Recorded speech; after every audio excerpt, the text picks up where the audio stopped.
This is where it all began. In 1955, this was the experimental rocket engine test station belonging to the propulsion laboratory at Wright-Patterson Air Force Base, Ohio. The lab was built on this 65 square miles of Edwards because of its remoteness, the proximity to the Los Angeles aircraft companies, and the excellent climate for rocket testing. The lab has grown from the 7 test positions you see on the ridge behind me to over 72 test positions capable of testing research, development, test, and evaluation of every major weapon system in the country. In 1955, we were developing the Atlas sustainer and booster engines on test stand 1-4 and doing the flight vehicle testing on 1-1 and 1-2. The Minuteman and MX missiles were developed and flight qualified here. We moved the Rocket Propulsion Laboratory from Wright-Patterson Air Force Base, Ohio to Edwards Air Force Base, California in 1959 to take advantage of the facility capability being built up here. The launch of Sputnik caused us to accelerate our F-1 engine program with Rocketdyne. We converted test stand 1A from an Atlas configuration to an F-1 engine configuration, built 2A and 1B, and then turned the engine program and the facilities over to NASA for the duration of the Apollo engine program.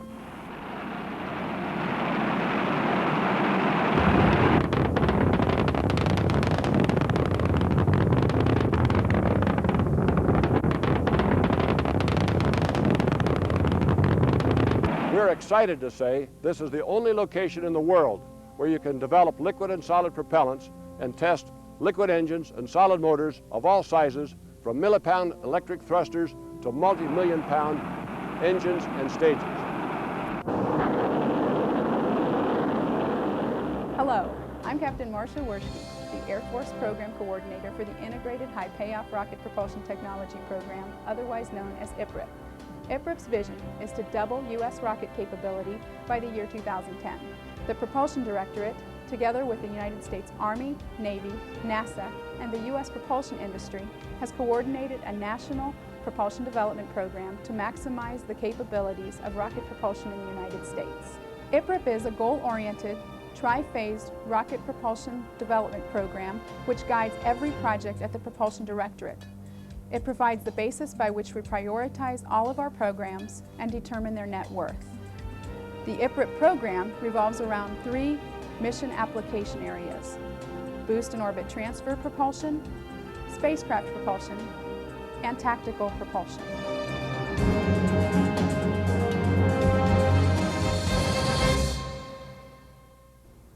Each of these 3 mission application areas has propulsion performance improvement goals spanning 3 5-year phases. The key in this program is that all goals will be achieved and worked simultaneously. No one goal is more or less important than any other. The goals will be proven and quantified through demonstrators in each phase. Each application area is further broken down into 4 technology development areas where the component developments occur. These tech areas are propellants, propellant management devices, combustion and energy conversion systems, control devices, and they culminate in a 5th area, demonstrations. The program is a technology-driven program as opposed to a system-specific program. Therefore, its development applies to all systems, existing or new. The goals, once achieved, will provide high payoffs to all these systems. These payoffs include almost 10% improvements to existing expendable launch vehicles by the year 2000 and 18% launch cost reductions. Far-term improvements by Phase 3 include almost 1/4 payload increases and 1/3 launch cost reductions. To reusable launch vehicles, by the year 2000, we're looking at cost and payload improvements of almost 50%. By the year 2010, we're looking at almost doubling the payload with cost reductions over 75%. For spacecraft propulsion, far-term improvements include repositioning capabilities of 5 times that of current capabilities. And tactical propulsion includes a payload increase of 100% or range increase of 50%.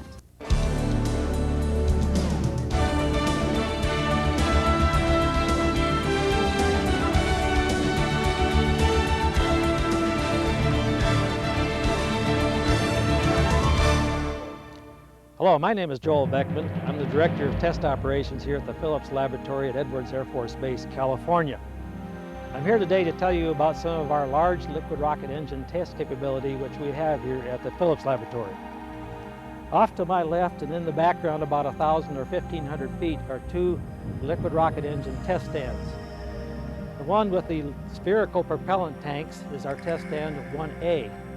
Test stand 1A has a rich history of testing of large liquid rocket engines, including the Atlas missile, which was used in the past and is currently used for lifting Air Force payloads into space.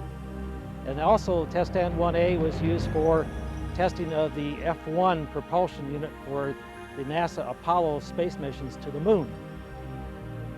Currently, we are refurbishing test stand 1A to be one of the nation's premier test facilities for large liquid rocket engines, including the propellant combinations of liquid oxygen, liquid hydrogen, as well as liquid oxygen and kerosene. Off to the right of test stand 1A, you'll see a large steel blue superstructure, which is our test stand 2A. Test stand 2A is used for component testing of large liquid rocket engines. Such things as gas generators that create the gas that drive turbopumps, the turbopumps themselves that pump the fuel in the oxidizer, and the thrust chambers that burn the propellants that create the thrust for the liquid rocket engine. Test stand 2A was used in the past quite a bit for the F1 engine that was used for the Apollo missions, but is now being refurbished for high pressure liquid rocket engine component testing, pressures as high as 8,000 pounds per square inch. And we will use this test stand then to evaluate these high pressure components that will form the basis for propulsion systems of the future for Air Force missions for lifting payloads into space.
We're here at the Satellite Propulsion Complex, which is a unique facility for the Phillips Laboratory in that we can do both ambient or open air liquid rocket engine testing, as well as simulated altitude or vacuum testing of liquid rocket engines.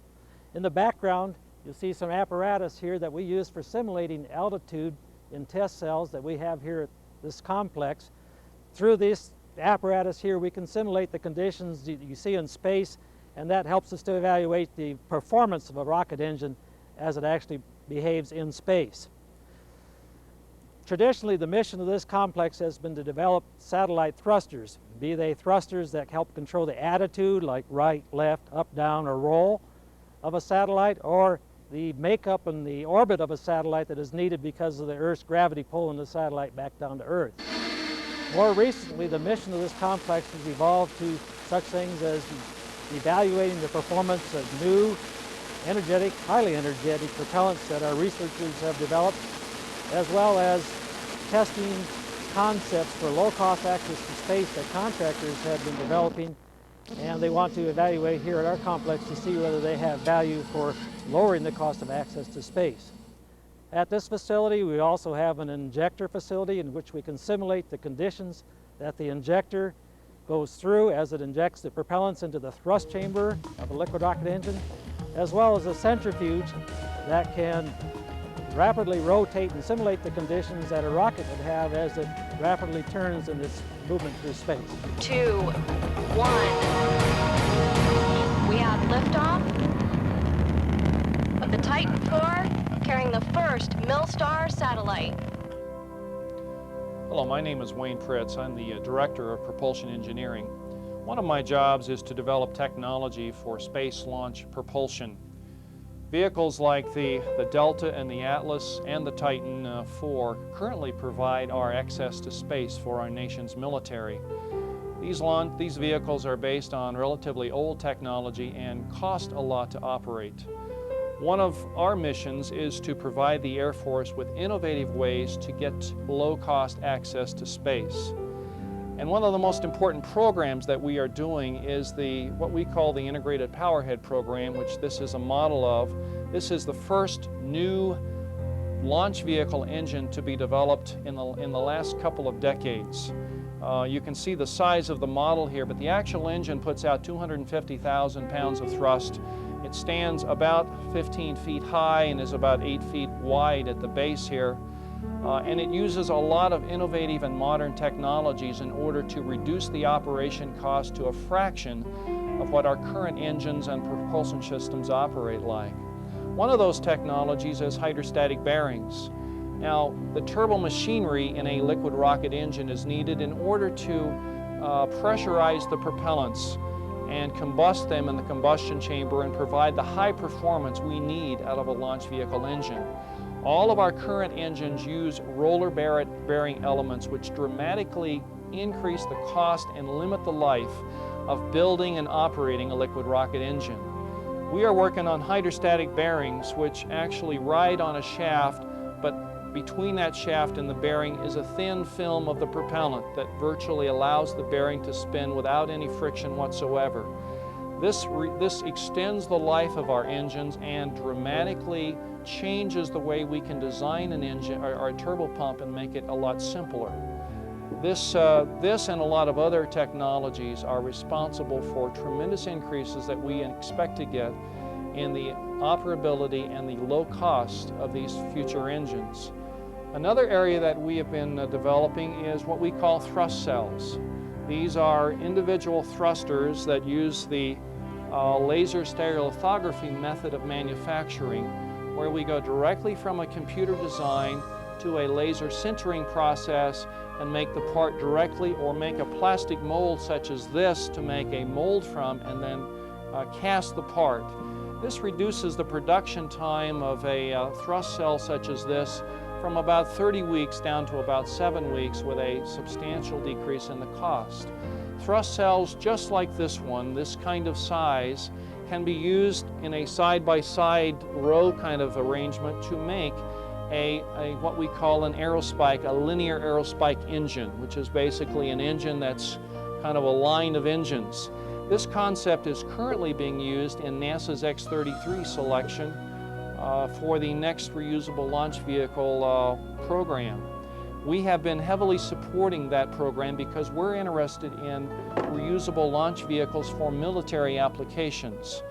And we also have been supporting the NASA X-33 program with ground tests of a SR-71 flight that demonstrates how this linear aerospike engine will operate in space. Another key program to us is the support of the Air Force's Evolved Expendable Launch Vehicle program.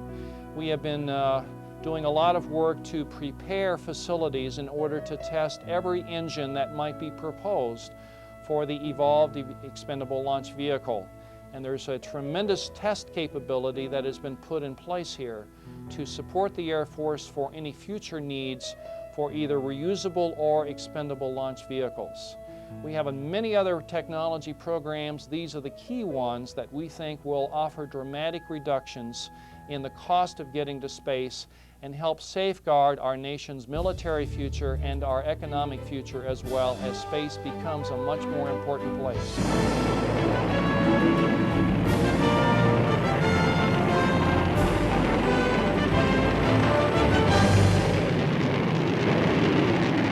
Hi, my name is Dr. Ronald Spores. I'm group leader here of the Electric Propulsion Lab.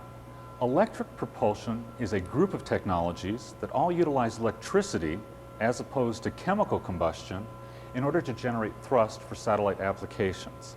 The advantages of this technology are that it utilizes the propellant that you have on board the satellite much more efficiently. That allows you to greatly shrink the propulsion system that you have on board and still accomplish the same mission and greatly increase the amount of useful payload that you have on board. The disadvantages are that, unfortunately, it generates much less thrust. You would never utilize this technology to get your large rockets off the ground. It's only applicable once you are in space. Now, the electricity that you would use would come from sunlight that is incident on solar cells. The solar cells convert the sunlight into electricity. That electricity is then passed through the power processing unit on board, so the electricity is converted to the proper voltages and currents for your thrusters to operate. Although the use of electric propulsion is presently almost non-existent on Department of Defense satellites, this is expected to significantly change over the next decade. And I'd like to give several applications where electric propulsion can greatly enhance the capability of satellites. The first of which is repositioning. In 1991, during Desert Storm, we repositioned several geosynchronous satellites, one of which was the Discus II communications satellite, which we repositioned on a one-way trip from over the Indian Ocean to over the Persian Gulf, and consequently used up most of the propellant on the satellite. If electric propulsion had been used, it could have been done with 1/10 of the amount of propellant, and that satellite could have easily been repositioned back to its original location with many years of life left. However, at present, the only way to replace this satellite at its original location is to launch an entirely new spacecraft at the cost of hundreds of millions of dollars. The next example that I'd like to refer to is that of orbit transfer, where we take satellites in low Earth orbit and we reposition them up to geosynchronous Earth orbit, which is at 22,000 nautical miles. Electric propulsion can allow you to deliver about 3 times the amount of payload that chemical combustion can allow you to deliver.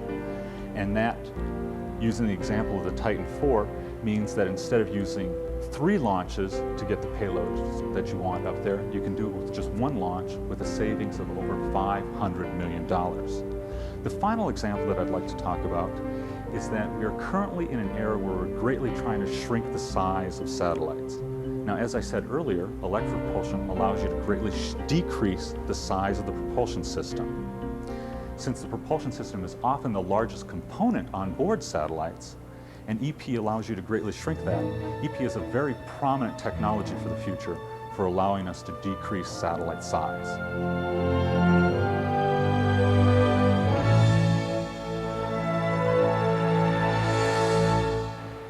Hello, my name is Christy Lau, and I'm from the Rocket Propulsion Directorate at Edwards Air Force Base in California, part of the Phillips Laboratory at Kirtland Air Force Base in New Mexico.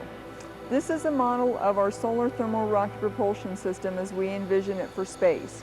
We have 2 inflatable thin film concentrators on either side, as you see here. They collect and focus the sunlight in through the 2 apertures, one on either side, behind which is the heat exchanger that imparts the energy into the hydrogen propellant to expand it to produce thrust out the propulsive nozzles. On the front is our hydrogen propellant tank, and on front of that will be our payload. A typical chemical system will range from about 250 to 460 second specific impulse. A solar thermal rocket propulsion system will range from about 800 seconds to roughly 1200 second specific impulse. This enables us to double the payload carrying capability over a chemical rocket. And that's one of the main reasons that solar thermal propulsion system is a viable concept. Another reason is that from a chemical system, say like a Titan or an Atlas, we can downsize because our system is so light. Our entire solar thermal propulsion system in space will weigh about 3,400 pounds, and that can push up to 20,000 pounds of payload. In 1985, we began testing in our solar laboratory. The solar ground-based system, which is really a solar furnace, is what you see around me. Out in front, behind the camera, is a heliostat. That is a flat mirror that we use to track the sunlight and bring it in through a large door onto the concentrator that you see behind me.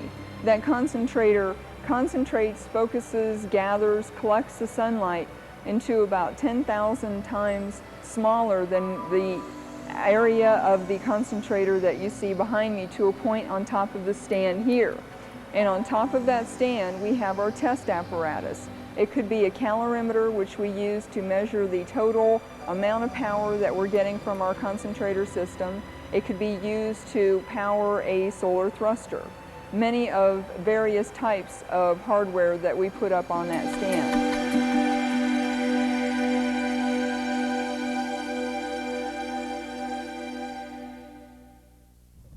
From this vantage point, you can see many of the remaining experimental facilities at the Phillips Laboratory. Down the hill back of me is our propellant laboratory, which is used to develop new solid rocket propellants for ballistic missile or tactical missile applications.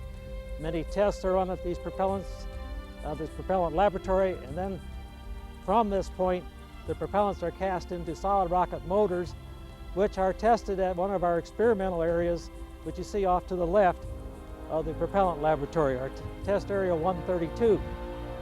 Test area 132 is used for a philosophy that the lab has called BATES motors, which stands for Ballistic and Test Evaluation System.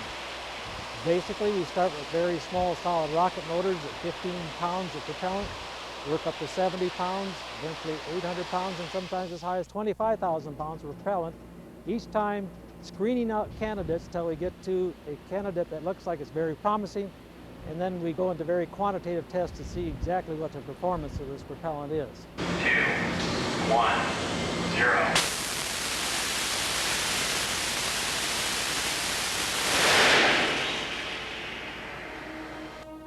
Hi, I'm Dr. Tom Hawkins. At the laboratory, I'm involved in the development of advanced solid propellants. One of the propellants that we're very interested in at the laboratory is solution propellant. Solution propellant differs from advanced solid propellants used today in that it has a liquid oxidizer that's used in this preparation. This liquid oxidizer that I'm holding is a hydroxyl ammonium nitrate based oxidizer. It's very different from the kind of oxidizer that's used in present day motors. This is ammonium perchlorate. It looks like table salt. Now we take advantage of the difference in properties between what we would use for solution propellant and regular propellant. And what we do is we take a high molecular weight binder and corrugate it. We make a film, we corrugate it, and we perforate it. We roll that into the shape of the motor grain. And here we have the corrugated film rolled into a motor grain. Then we overwrap a case on that, and now we have basically a full motor, except for the liquid oxidizer. We pump the liquid oxidizer into the motor. It makes a fully functional motor. Now that kind of approach is called a process efficient approach. This process efficient approach cuts the number of steps down from 23 to 8. And it's that kind of approach which will give us a much less costly motor. And that's the kind of technology we want to pursue here.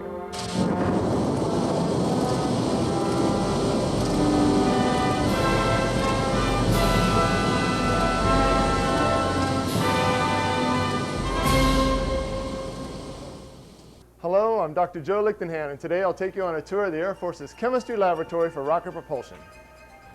What you're seeing here are workers working in a controlled atmosphere glove box. With this type of equipment, we can isolate variables, control reaction conditions to a very high degree. It's in these types of situations that the real magic in chemistry comes to life, where we actually figure out how to make a chemical reaction work on a very small scale, but that's critical, because once it works on a small scale, we stand a very good chance of making it work at a larger scale. One of the unique capabilities we have at the Phillips Laboratory is the ability to do small scale on up to large scale chemical development. What we have in this laboratory is a large scale reactor. This one happens to be operating about 20 liters. And what we use this type of equipment for is producing engineering quantities of new polymers. Sometimes these polymers are so rare that they only exist here at the Phillips Laboratory. And it's through this type of equipment that we can make engineering quantities of these materials and then take them and utilize them in another laboratory, which we'll be visiting shortly, where we actually do prototype development. Once the materials are produced in large enough quantities, that it's engineering quantities, We then take them, usually in the form of powders, into this laboratory where they're processed into pellets, and in this case we're actually extruding some of the plastics into a tape. We've processed plastics into a variety of components. I've just shown here is a plastic rocket motor case and nozzle for use as solid rocket motion in solid rocket motors. We also have developed various types of tubing components for use in liquid engines as well. In the event that we have technology that fails, it doesn't quite meet the Air Force's requirements, we can then take these materials and introduce them into various consumer type applications with private as well as publicly held plastic companies. We've been successful in developing plastics for use in contact lenses, as advanced fire-safe plastics for a variety of consumer applications, as well as structural plastics for use in automotive applications as well as household goods.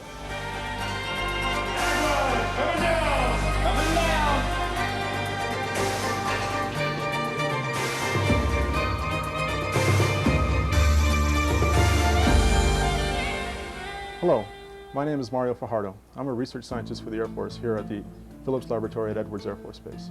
I'm part of the High Energy Density Matter Research Program.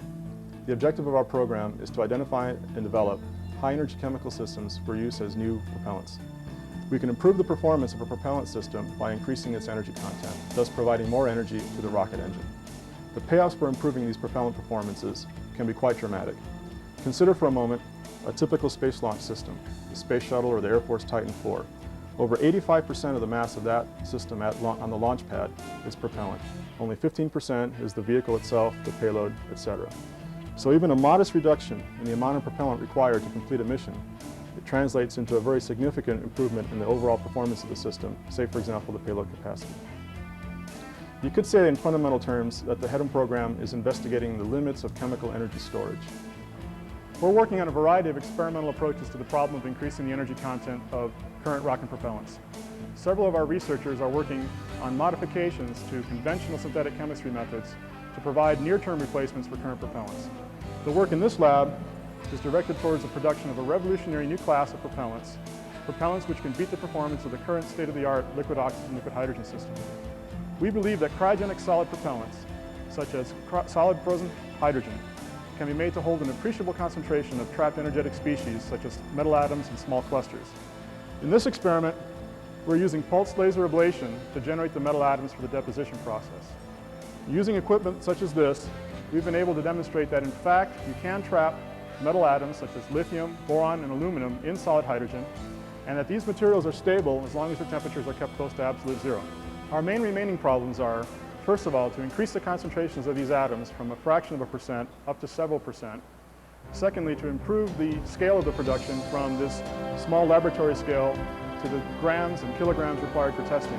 And third of all, to devise new methods for using these novel propellants. 5, 4, 3, 2, 1.